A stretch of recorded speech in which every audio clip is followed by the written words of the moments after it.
ನನ್ನ ಮಕ್ಳಿಲ್ಲ ಮರಿಲ್ಲ ನನ್ಗಿದೆ ಅಭ್ಯಾಸ ಅಂತ ಕುಂತವ್ರು. ಎಂತ ಕರೆದಿದ್ದು? ಇಲ್ಲ ಕರೀಲಿಲ್ವ ನನ್ನ ನೀನು? ಅಜ್ಜಿ ಯಾರು? ಮನೆಗೆ ಬರ್ತಾರಾ? ಹಿಂಗೆ ತಕೊಂಡೆ ಬರೋದು, ನಡ್ಕೊಂಡು ಓಡಾಡಲ್ಲ. ಎದ್ದು ಓಡಾಡಲ್ಲ. ನಿಮ್ ಮಕ್ಳಿಲ್ವಾ? ಅದೇ ಜೀವನ ಎಲ್ಲ ಹೆಂಗಕ್ಕ? ದೀಪವನ್ನ ಅಕ್ಕಿ ಕೊಡ್ತಾರೆ. ಹಾ, ಎಷ್ಟ್ ಕೆಜಿ ಬರ್ತೈತೆ? ಬರ್ತದೆ 10 ಕೆಜಿ ಕೊಡ್ತಾರೆ ವಾಪಸ್. ಈ ಸಿದ್ದರಾಮಯ್ಯವ್ರ ಅಕ್ಕಿ ಕೊಡೋದು ಅಷ್ಟೇನಾ ನಿಮ್ಗೆ? ಅಷ್ಟೇ, ಏನಿಲ್ಲ. ಬೇರೆ ಎಲ್ಲ ಹೆಂಗ್ ಅಂತೀರಾ? ಬೇರೆ ಐಟಮ್ಗಳನ್ನೆಲ್ಲ ಐಟಮ್ಗಳೆಲ್ಲ ಎಲ್ಲ ಸಾಲ ಮಾಡ್ಬೇಕು, ಬೆಲೆ ಮಾಡ್ಬೇಕು.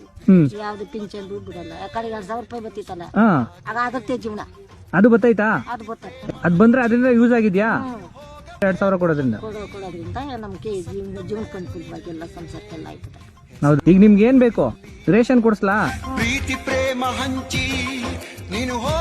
ಹಣ ಕೊಡೋಣ. ಇವ್ರಿಗೆ ಏನೇನ್ ಬೇಕು ಕೇಳೋದು, ಏನ್ ಬೇಕು ಹೇಳಕ.